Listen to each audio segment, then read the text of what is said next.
untuk Baim Wong, saya menyarankan sebaiknya hak asuh anak diberikan kepada ibunya. Kalau ayahnya mau menjamin kehidupannya, itu kewajiban. Ayahnya mau menjamin finansialnya, itu kewajiban. Tapi hak asuh anak yang masih di bawah umur berikan kepada ibunya. Iya kan? Anda sendiri, ini Mbak Imbong ya, Anda sendiri juga repot mengurus bisnis, mengurus pertemuan dengan ini, mengurus meeting dengan keluarga, meeting dengan karyawan, meeting dengan pelanggan. Anda tidak punya waktu untuk mengurus anak. Kasihan nanti anak-anaknya terlantar. Ya, berat loh tanggung jawab untuk mengurus anak. Saran saya, hak asuh anak, ya mau tidak mau akan kena ke ibunya. Tidak usah lagi berdebat itu. Tidak hanya Baim Wong yang dilaporkan Paula Verhoeven, Hakim Pengadilan Agama Jakarta Selatan dan juru bicaranya juga dilaporkan. Ya, Paula mengadukan hakim yang menangani perkara kasus cerainya ke Dewan Pengawas Mahkamah Agung terkait dugaan pelanggaran kode etik. Kuasa hukum Paula menyinggung dugaan kekeliruan putusan hakim yang merugikan kliennya. Atas dugaan pelanggaran itulah Paula mengadukannya ke Dewas Mahkamah Agung. Sebelum ke Dewas Mahkamah Agung, Paula terlebih dulu melaporkan hakim ke Komisi Yudisial. Dan berikut pernyataan kuasa hukum Paula usai melaporkan Hakim Pengadilan Agama Jakarta Selatan ke Dewas atau Dewan Pengawas Mahkamah Agung atas dugaan pelanggaran kode etik. Tapi yang kita laporkan tadi itu lebih kepada administratif judisial. Nah, administratif judisial itu terkait dengan salah satunya itu tentang munculnya pertimbangan-pertimbangan ya. Nah, pertimbangan-pertimbangan itu memang kita nilai sebenarnya kan belum terbukti apa-apa, karena ini juga masih ada proses hukum yang lainnya, baik itu banding maupun ke Mahkamah Agung. Siapa yang lebih dewasa secara kedewasaan berpikiran atau bersikap tindak? Kalau saya menilai yang lebih dewasa ini adalah si Paula. Berkecimpung di dunia hukum mengerti.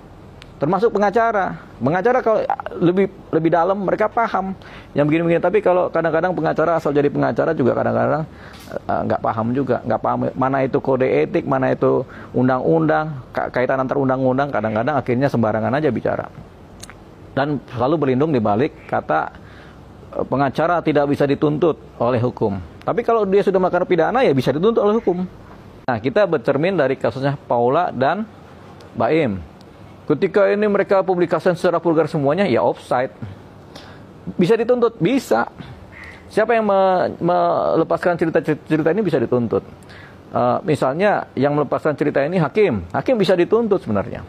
Itu hakim tidak profesional, tidak bertindak sebagai profesinya, tidak bertindak sebagai SOP-nya. Begitu. Jadi hakim pun offside. Siapa lagi yang menjelaskan ini? Humas, bicara tentang penyakit, bicara tentang kata label durhaka, bicara tentang anak-anak disebutkan, itu sudah offset, itu bisa mereka dituntut. Tuntutnya apa? Tentunya dengan laporan hukum.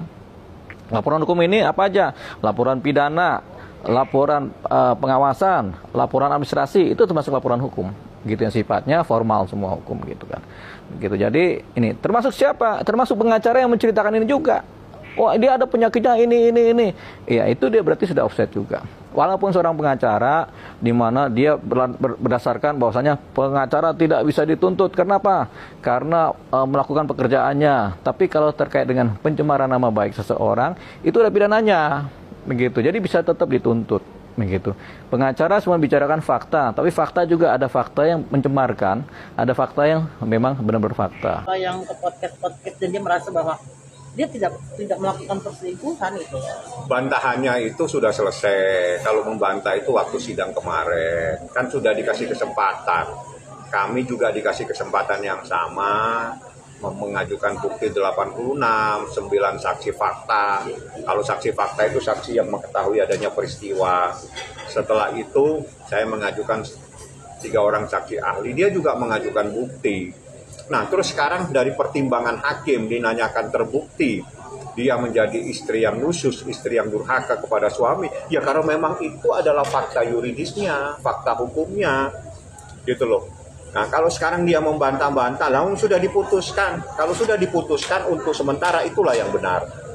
Sampai ada keputusan yang kemudian hari yang membatalkan putusan tersebut seperti itu. Hah? Paula Verhoeven terbukti mendua? Kalian percaya? Kalau aku bingung sih. Saya hadir dan mendatangi Komisi Yudisial untuk melaporkan dugaan terjadinya pelanggaran kode etik dan pedoman perilaku hakim yang dilakukan majelis hakim yang memeriksa dan mengadili perkara perceraian saya. Ini sudah terlalu jauh dan di sini saya punya 2 anak laki-laki.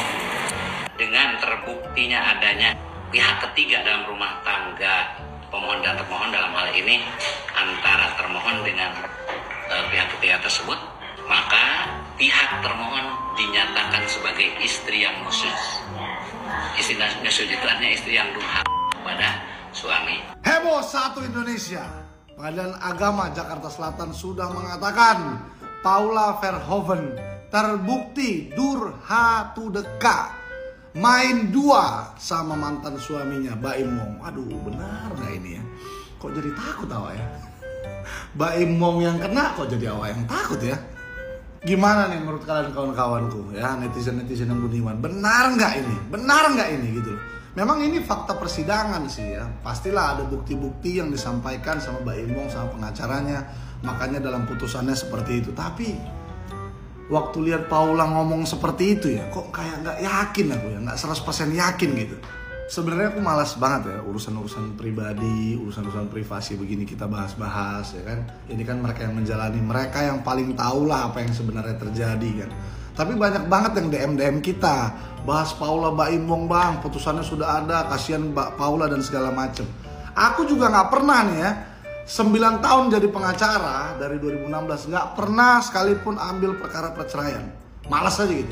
Tapi kenapa aku mau bahas? Menurutku Pengadilan Agama Jakarta Selatan memang agak offside ya. Kenapa urusan-urusan privasi gini dibeberkan di publik mengenai durhaka, udah kalah katanya si Paula, berkhianat lah dan segala macam lah. Itu kan urusan privasi. Biarkan aja ada di putusan, tapi tidak usah dibeberkan.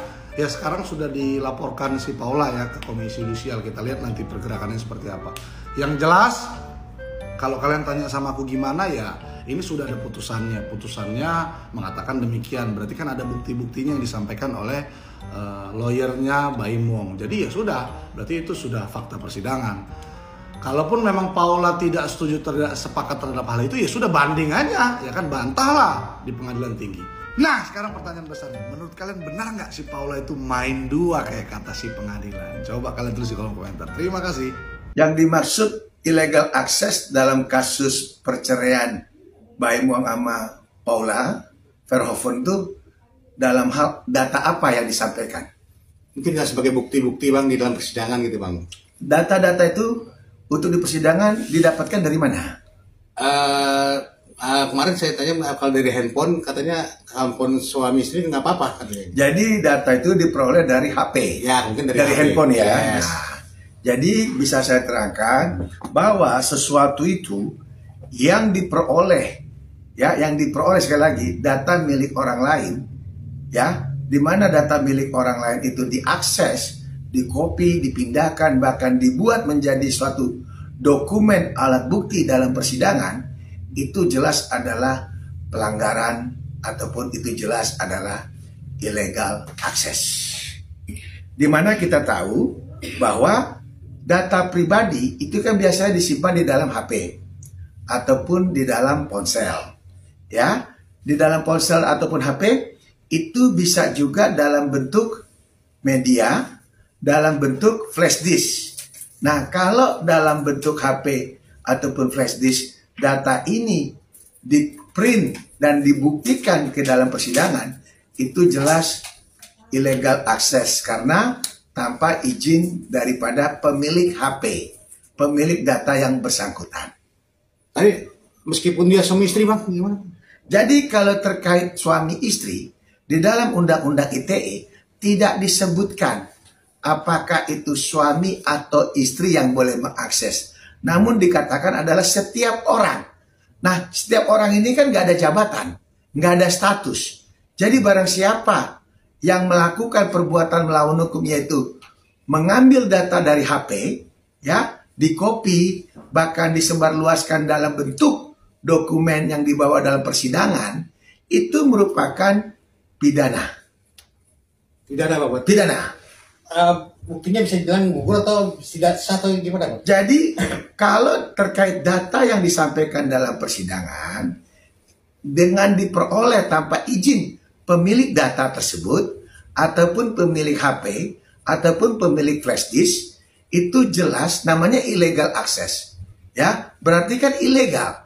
Bukti yang disampaikan dalam persidangan yang diperoleh secara ilegal, ya otomatis cacat demi hukum. Tinggal nanti pada saat kesimpulan itu pihak pengacara yang merasa keberatan kliennya datanya diambil, itu bisa menulis keberatan di dalam kesimpulan.